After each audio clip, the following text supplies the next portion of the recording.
So, the Dumb Blonde Darwin Award for 2009 should go to this woman. Here it looks like a perfectly fine 2006 Toyota Corolla, but it don't run. She was in a hurry when she went to the gas station to fill up, and somehow she managed to fill it up with diesel. Ugh. So now I gotta figure out a way to pump it all out and put it in those containers. Of course, she was only able to drive just a couple blocks before the stuff got into the engine and wouldn't ignite. And now, of course, there's no hope in hell.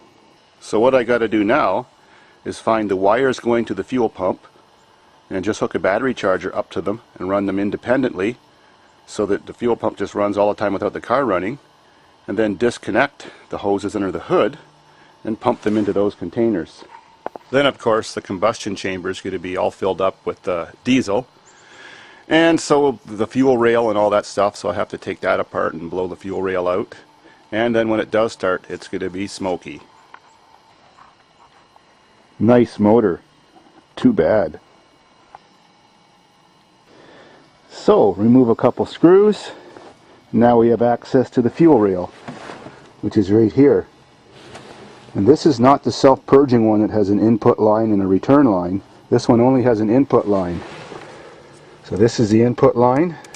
Squeeze these two yellow buttons and the fuel line releases. Now I just have to add an extension hose onto there and stick it in one of those red gas cans, and now find the fuel pump. There we go, all set.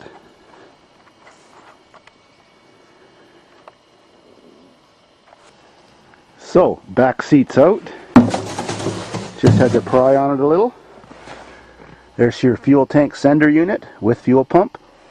Got my test meter. There's 4 wires. A couple of those will be for the sender.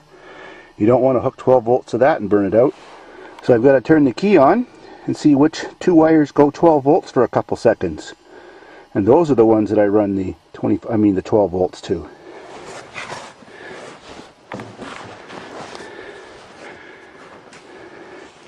Did manage to get a few dirty handprints on that nice clean new seat. See, my gloves are supposed to be white, but they're not. But, you know, what they don't know won't hurt them. Unless they're watching YouTube, of course. Anyways, I've got a trick to fix that. No problem. Well, now let's turn the key. 10.52. Yeah, I found the right 2. Got the battery charger all hooked up now. And she's running. I just stuck 2 screwdrivers in each little pin to make a connection and figured out which one was positive and negative by trial and error. It doesn't hurt anything if you hook it up wrong. Now let's go check the other end.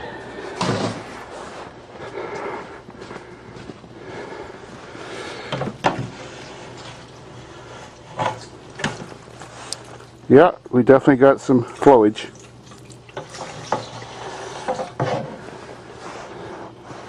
Well, there's a thirsty tractor, can lap all that stuff up, no problem. So if you've ever polluted the interior of someone's new car while working on it like I just did, my advice is to keep your mouth shut and don't let them know. But anyways, this is how you clean it up. Just some paper towel and lacquer thinner. It even gives it that new car smell. Right, kitty? 1 dirty rag and 1 seat as good as new. What they don't know will never hurt them, that's for sure. Well, your loss, my gain. Okay, we're all done pumping it now. Just got to plug the original power plug back in. Now got to add some real gasoline and turn the pump back on and flush the system through. Then connect the lines under the hood, hold the gas pedal halfway down and crank her and see if she's going to start. So, now let's try to start it. Let's see what happens. Probably lots of smoke.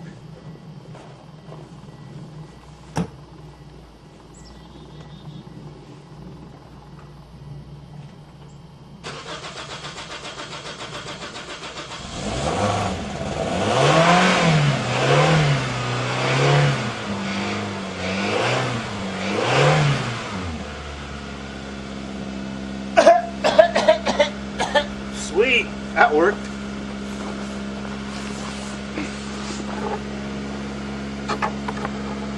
Definitely looks like it's got a bad head gasket, but I'm sure that's not the problem. Smells weird.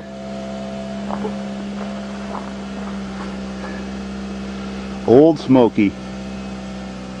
Well, there you go, lady. Thanks for the fill up. Well, now for a test drive.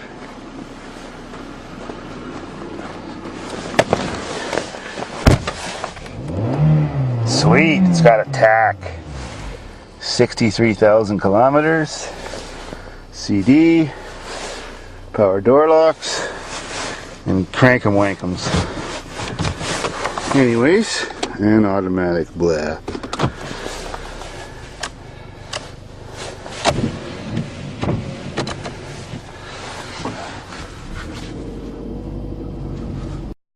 And it's telling me I don't have my seatbelt on.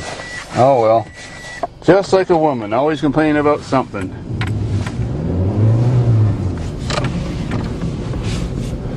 Lots of snow here today, January 18th.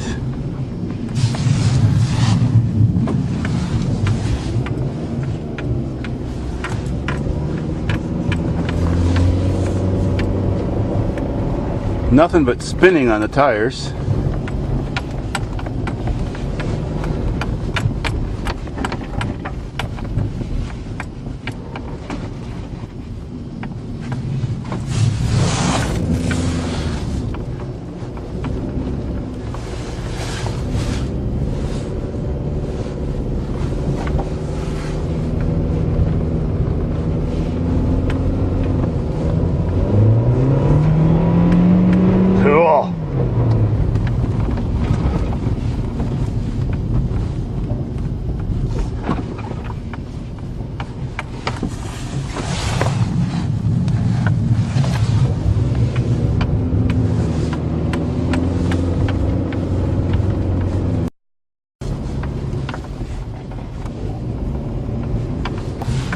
And we made her back.